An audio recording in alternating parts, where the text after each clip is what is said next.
Good morning all of you. आज हम BEd first year subject understanding discipline and subjects course 5 की unit first में concept of discipline पर चर्चा करेंगे। अनुशासन की अवधारणा क्या है?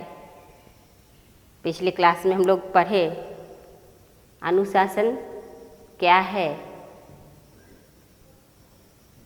विचारकों का विचार भी पढ़े। आज हम उसकी अवधारणा के बारे में, थोड़ा उसके इतिहास के बारे में पढ़ेंगे। जैसा कि हम सभी जानते हैं, विषय या ज्ञानुशासन, यहाँ पे विषय को ज्ञानुशासन भी बोला गया है, का इतिहास उतना ही पुराना है जितना कि मानव सभ्यता का विकास ना है, जितना कि मानव सभ्यता का विकास।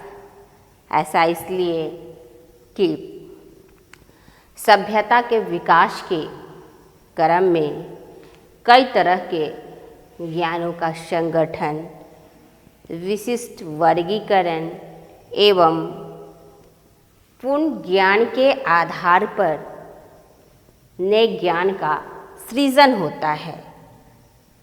नए ज्ञान का सृजन होता है, जिसे ही विषय का या ज्ञानुशासन का अस्तित्व होता है। ज्ञानुशासन कैसे लिखते हैं हम लोग?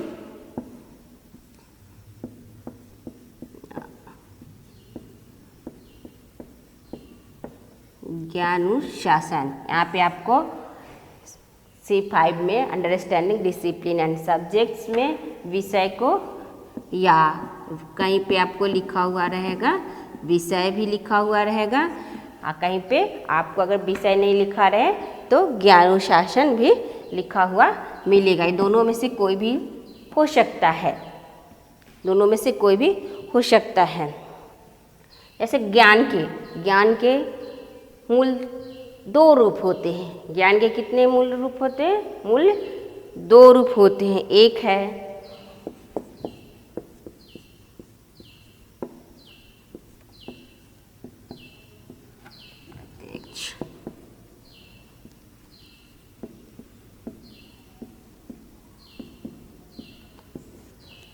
कितना है? मूल 2 रूप है, प्रत्यक्ष ज्ञान और परोक्ष ज्ञान। कौन कौन है? प्रत्यक्ष ज्ञान और परोक्ष ज्ञान। प्रत्यक्ष ज्ञान है ज्ञान में मनुष्य स्वयं अपने जीवन में अपनी ही ज्ञानेंद्रियों, किसको? अपनी ही ज्ञानेंद्रियों की मदद से, किसे? ज्ञानेंद्रियों की मदद से ज्ञान प्राप्त करता है। उसको क्या बोलते हैं? प्रत्यक्ष ज्ञान बोलते हैं। दूसरी ओर है परोक्ष ज्ञान।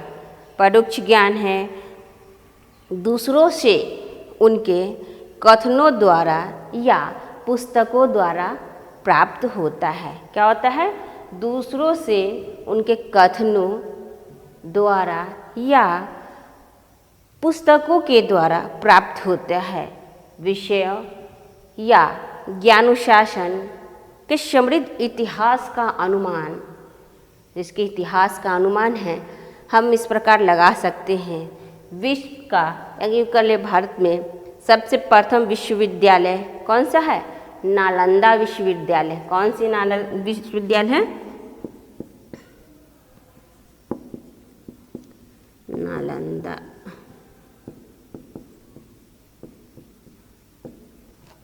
विश्वविद्यालय। पूरे देश ही नहीं बल्कि विश्व का प्रथम विश्वविद्यालय नालंदा विश्वविद्यालय है, जिसकी स्थापना 450 ईस्वी पूर्व में हुई थी, जहाँ पे देश विदेश के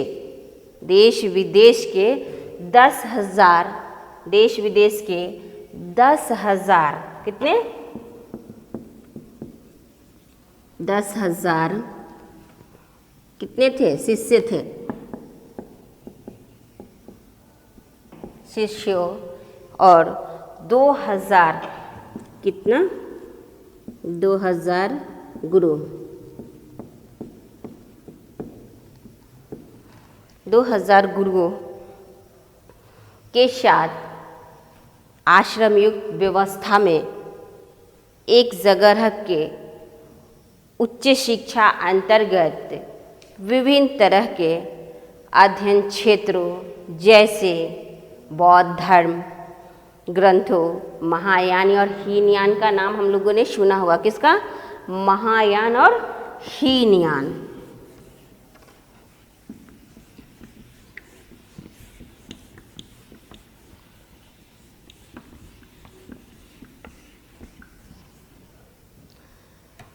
बौद्ध धर्म ग्रंथ जो है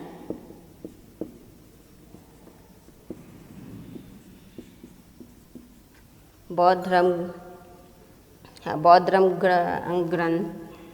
ग्रंथों के में है महायान और हीनयान। हम लोगों ने नाम सुना होगा, पढ़े होंगे, का अध्ययन हुआ, वैदिक पाठ्यक्रम सामग्री का अध्ययन हुआ, दर्शन शास्त्र का अध्ययन हुआ, किसका हुआ, दर्शन शास्त्र, व्याकरण, गणित, संस्कृत,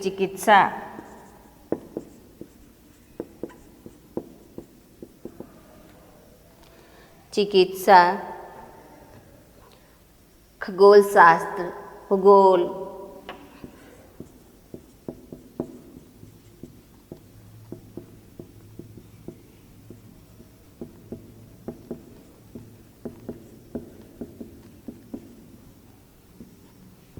आदि विषयों का खोज किया गया, इसकी अध्ययन की गई।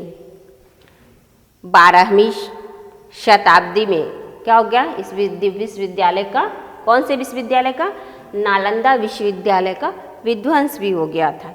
12वीं शताब्दी तक इसका हो गया। दूसरी ओर वैश्विक स्तर पर 1300 ईस्वी तक, कितना, 1300 ईस्वी तक अकेले यूरोप में, सिर्फ यूरोप में 22 विश्वविद्यालयों की स्थापना हुई। कितने हुए, 22 विश्वविद्यालयों की स्थापना हुई। अच्छी उच्च स्तरीय शिक्षा के मद्देनज़र, किसके मद्देनज़र, विभिन्न विषयों या ज्ञानुशासनों हेतु भारत में भी बहुत सारे विश्वविद्यालय की स्थापना की गई, कॉलेजों की स्थापना की गई, निजी संस्थानों की स्थापना की गई, राज्य स्तरीय विश्वविद्यालय खोले गए, मुक्त विश्वविद्यालय की स्थापना की गई। ये सारे विश्वविद्यालयों की क्या है, स्थापना की गई, ताकि एक अच्छे सा अच्छा विषय का निर्माण हो सके, लोग पढ़ सके, उसका सृजन कर सके, शोध कर सके, रचना कर सके। तो HRD मंत्रालय के वेबसाइट 2014 की बात अगर हम करें, किसका, HRD मंत्रालय,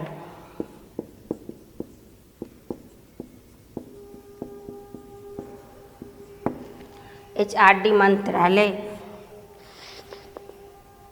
2014 के सर्वे की बात करें तो भारत में, अकेले भारत में 617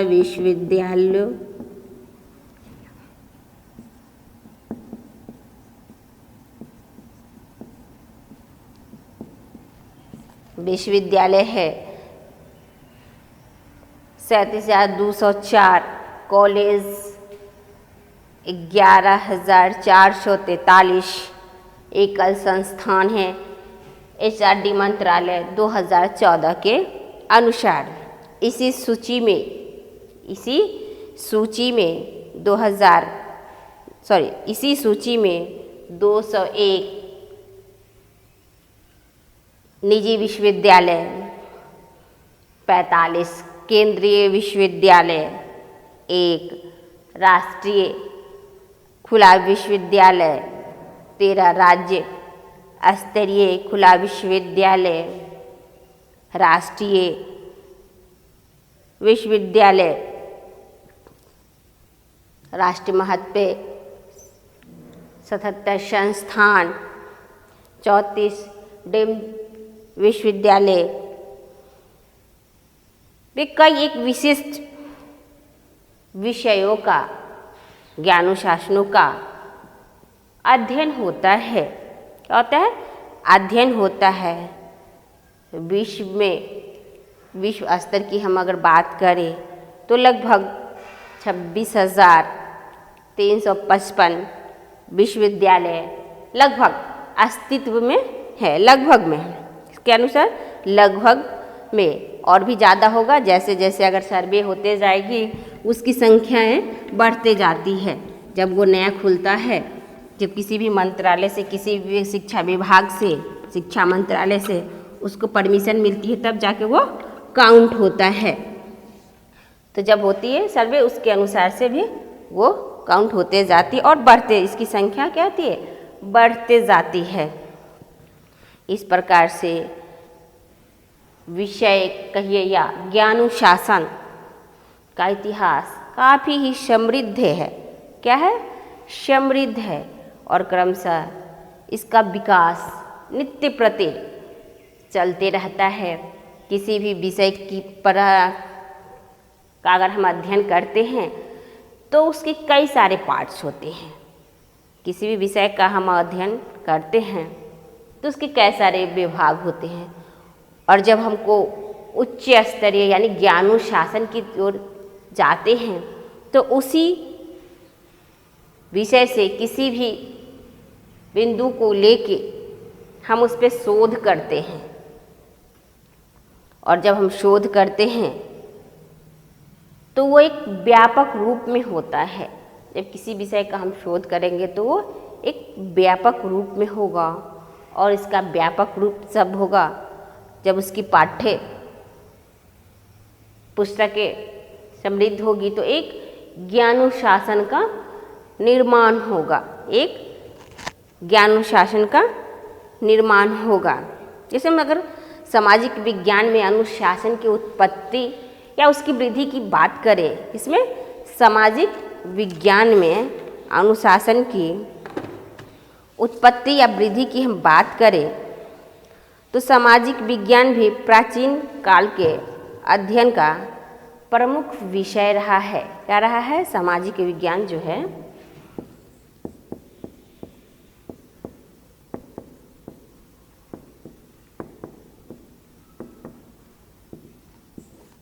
सामाजिक विज्ञान प्राचीन काल के अध्ययन का प्रमुख विषय रहा है।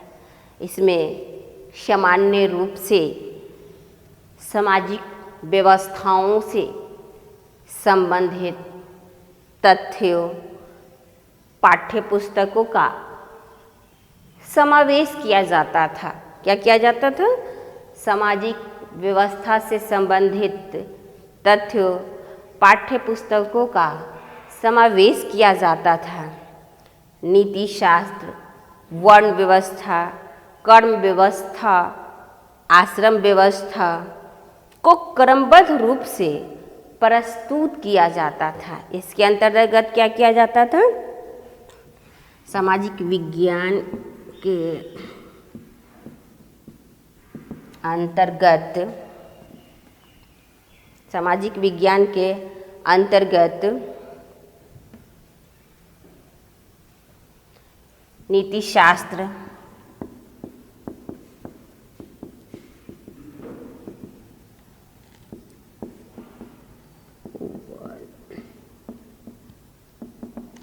वर्ण व्यवस्था,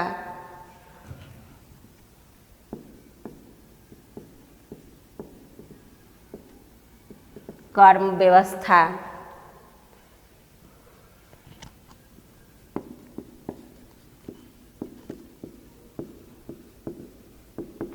आश्रम व्यवस्था को क्रमबद्ध रूप से प्रस्तुत किया जाता था तथा विविध जाति, लिंग, धर्म एवं अवस्थाओं को नियम के अनुरूप प्रस्तुत किया जाता था। और क्या किया जाता था?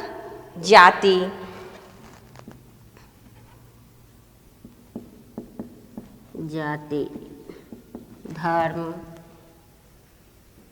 और हटेगा, यहाँ पे लिख देते हैं, नीचे से ऊपर में लिख दे रहे हैं।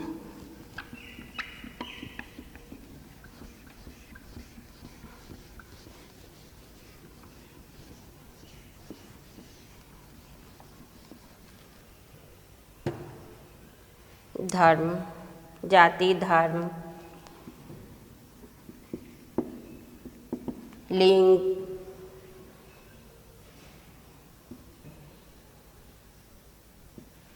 आदि के अनुसार इसे व्यवस्थित किया जाता था। इसके अनुसार से क्या किया व्यवस्थित किया जाता था। राजा का क्या धर्म है, प्रजा का क्या धर्म है, गृहस्थ का क्या धर्म है, अन्य व्यक्तियों का क्या धर्म है। इन ज्ञानों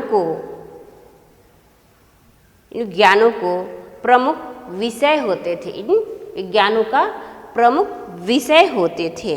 वर्तमान समय में प्रत्येक विषय को, अभी का जो वर्तमान समय है, इसमें क्या किया गया है? प्रत्येक विषय को अलग अलग किया गया, पृथक किया गया है। क्या किया गया है? पृथक किया गया, अलग अलग किया गया है। जैसे सामाजिक विज्ञान में के अंतर्गत हम समाजशास्त्र, अर्थशास्त्र, नीतिशास्त्र, भूगोल, इतिहास को भी सम्मिलित किए हैं। सामाजिक विज्ञान के अंतर्गत हम लोग पढ़ते हैं ना कि सोशल साइंस अगर पढ़ रहे हैं, सामाजिक विज्ञान पढ़ रहे हैं, तो उसके अंतर्गत लोग पूछते हैं कि आपका कौन सा विषय है, तो हम बोलते हैं कि हमारा सोशियोलॉजी है, हमारा साइकोलॉजी है, हमारा हिस्ट्री है। जिनका जो विषय है, हमारे पॉलिटिकल साइंस है, ज्योग्राफी है, आदि विषयों का नाम हम बोलते हैं। वो सब किसके अंतर्गत आ जाता है? सोशल साइंस के अकॉर्डिंग, सामाजिक विज्ञान के अंतर्गत। जैसे जैसे हम डेवलप करते जाते, किसी भी विषय पर शोध होते जाता है, नए विषयों का निर्माण होते जाता है। क्या होते जाता है? नए विषयों का निर्माण होते जाता है।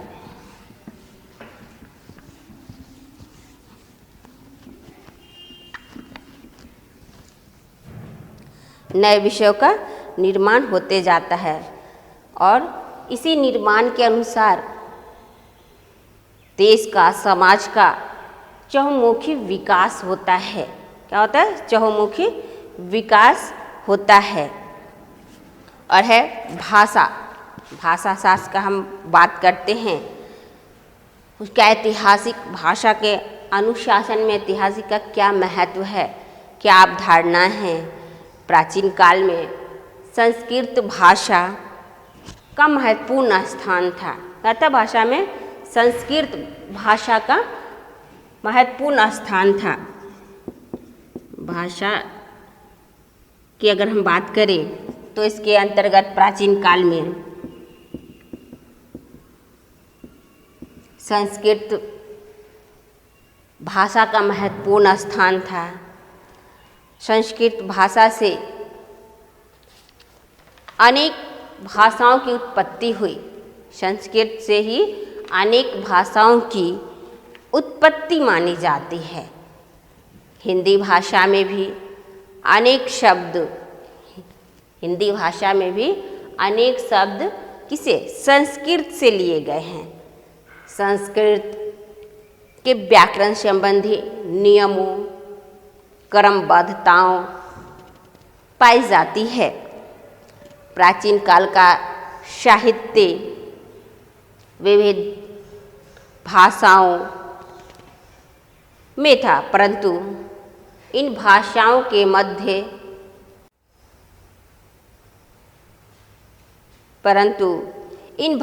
के मध्य अनुशासन था। क्या था?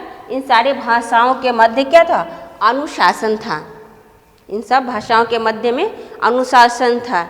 धीरे धीरे जैसे जैसे सामाजिक परिवर्तन हुए, राज्य व्यवस्थाएं में भी परिवर्तन हुए, अंग्रेजी, उर्दू, अरबी, फारसी आदि विषयों का निर्माण होते गया। हमारी आवश्यकताएं बढ़ते गए, उसके अनुसार से उसका निर्माण होते गया। जैसे जैसे आवश्यकताएं हमारी बढ़ती है, हम चीज़ों को अपने में शामिल करना शुरू कर देते हैं। अगर मान लीजिए कि हमें इतिहास पढ़ना है या भूगोल पढ़ना है, तो इतिहास पढ़ने के लिए हमें कौन किन की चीज़ों की आवश्यकता होगी। अब भूगोल पढ़ रहे हैं तो हमको चार्ट चाहिए, मॉडल पेपर चाहिए, डायग्राम चाहिए, आदि चीज़ों की आवश्यकता होती है, ग्लोब चाहिए। उन चीज़ों का हम समावेश करते हैं। उसी तरह विषय में भी जिन चीज़ों की आवश्यकता होती, जैसे चीज़ आवश्यकता होती है उस चीज़ों का हम समावेश करते जाते हैं और धीरे धीरे उसको विस्तृत करते जाते हैं। जब तक हम किसी भी चीज़ का विस्तृत नहीं करेंगे तब तक हमको उसको बारीकी से जानने का, सीखने का मौका नहीं मिलता है। आज हम लोग त्रिभाषा सूत्र, संस्कृत, हिंदी, अंग्रेजी को शामिल करके बोला गया त्रिभाषा सूत्र। यह भी एक क्या है? अनुशासिक ज्ञान की व्यवस्था है। अनुशासिक ज्ञान की व्यवस्था है। अनुशासन, इसी में आगे आपको पढ़ना है एकेडमिक डिसिप्लिन, अकादमिक अनुशासन, अकादमिक अनुशासन।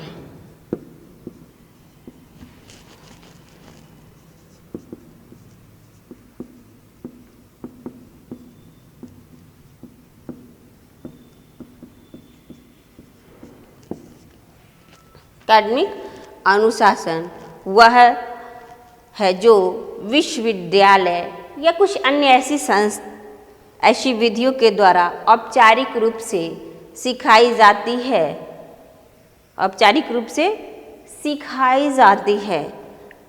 कार्यात्मक रूप से विषय आमतौर पर शैक्षिक पत्रिकाओं जिनमें अनुसंधान प्रकाशित होते हैं, क्या होता है उसमें? अनुसंधान प्रकाशित होते हैं। और सीखे समाज जिनके यह पेशेवर सदस्य होते हैं के द्वारा परिभाषित या मान्यता प्राप्त होते हैं। ज्ञान की शाखा विषय के रूप में जानी जाती है। ब्रांच ऑफ नॉलेज क्या होता है? ज्ञान की शाखाएं।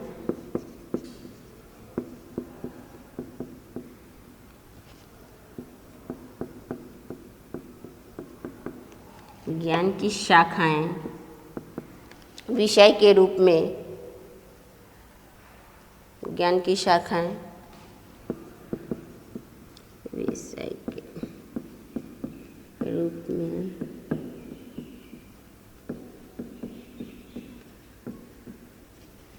जानी जाती है।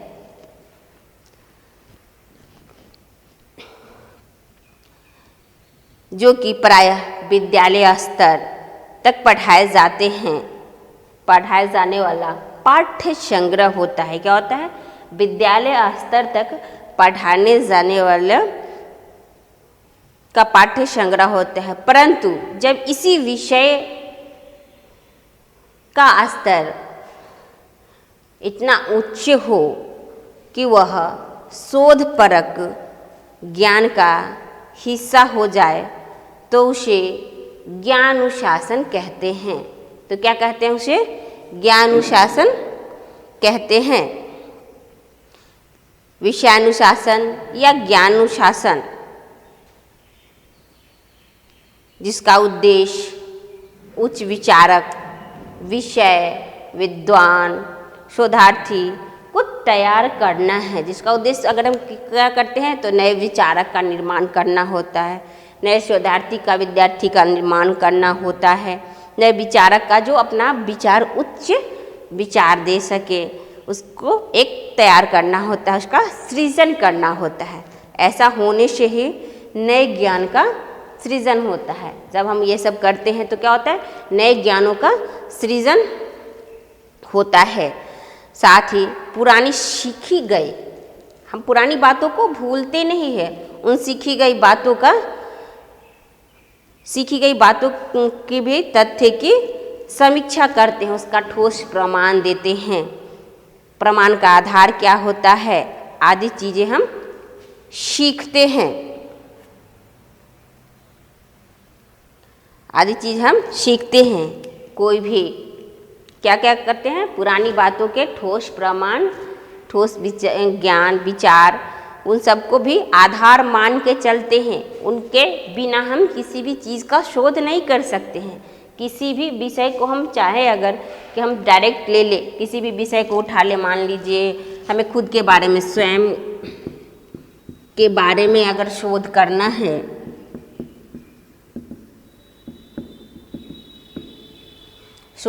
है, तो हम अभी क्या सोचते हैं, क्या करते हैं, क्या नहीं करते हैं, सिर्फ उस पर डिपेंड नहीं होगा। अगर सिर्फ वो चीज़ कि हम अभी खाना खाना पसंद कर रहे हैं, हम सोना पसंद कर रहे हैं, मूवी देखना पसंद कर रहे हैं, कुछ करना नहीं पसंद कर, तो उस चीज़ पे अगर हम सिर्फ शोध करें तो वो शोध क्या होगा, मेरा पूर्ण नहीं होगा। क्यों नहीं होगा? क्योंकि आपके पास जो प्रेजेंट है, जो अभी फ़िलहाल मौजूद है, उसी पे आप चर्चा कर रहे हैं, तो वो कंप्लीट नहीं होगा। अगर हमको स्वयं के बारे में अध्ययन करने हैं तो हमारे जन्म से, हमारे जन्म के पूर्व क्या है, कैसे है, जब हम इस धरती पे आए, इस दुनिया में जन्म लिए, फिर हमारे साथ कैसे हुआ, क्या हुआ, नहीं हुआ, हमारा क्या रुचि, क्या विषय, वो सभी चीज़ों को लेके ही हम स्वयं का अध्ययन कर सकते हैं, स्वयं पर शोध कर सकते हैं। अगर हम उन सब चीज़ों को नहीं ले तो स्वयं पे हम शोध नहीं कर सकते हैं, वो हमारा शोध नहीं कहलाएगा, वो हमारी रुचि में आ जाएगा कि हम स्वयं अभी क्या कर रहे हैं, खाना खाना पसंद कर रहे हैं, गाना सुनना पसंद कर रहे हैं, घूमना पसंद कर रहे हैं, आदि आदि बातें जो आपको,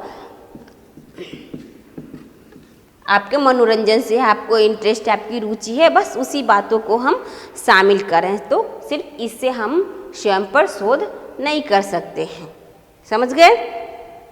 और इसी में है, किसी भी क्षेत्र में ज्ञान का एक विशाल संग्रह होता है, डिसिप्लिन में ज्ञान का एक विशाल संग्रह होता है, वो इतना विस्तृत होता है कि उससे संबंधित ज्ञानुशासन के कई उपागम हो सकते हैं। क्या हो सकते हैं? ज्ञानुशासन के कई उपागम हो सकते हैं, यानी उप ज्ञानुशासन हो सकते हैं। जैसे इतिहास एक डिसिप्लिन है, यानी इतिहास क्या है? डिसिप्लिन है आपका।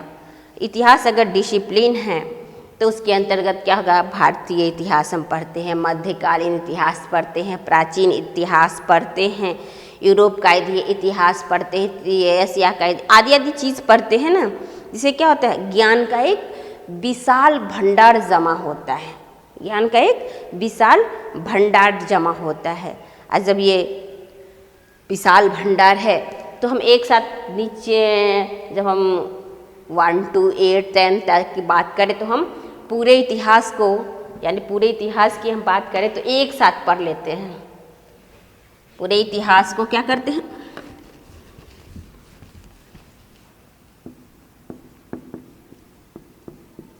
पूरे इतिहास को एक साथ पढ़ लेते हैं। लेकिन जब इसी का हम ग्रेजुएशन में जाते हैं,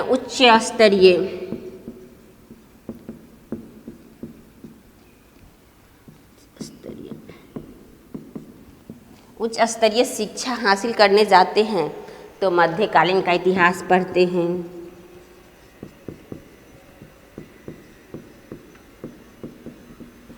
प्राचीन इतिहास पढ़ते हैं,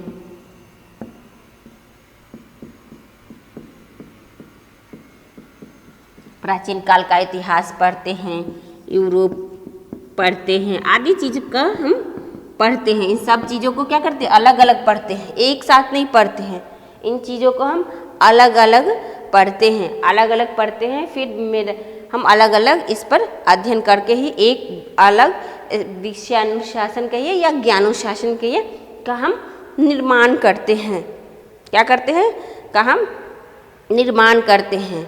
इसके अध्ययन से ही विशेष अध्ययन होती है, विशेष समीक्षाएं होती है, जिससे हम एक नए विषय का इसे निकाल के क्या करते हैं, जब हम इसका अध्ययन करेंगे, इस पर शोध करेंगे तो एक नए विषय का निर्माण होगा।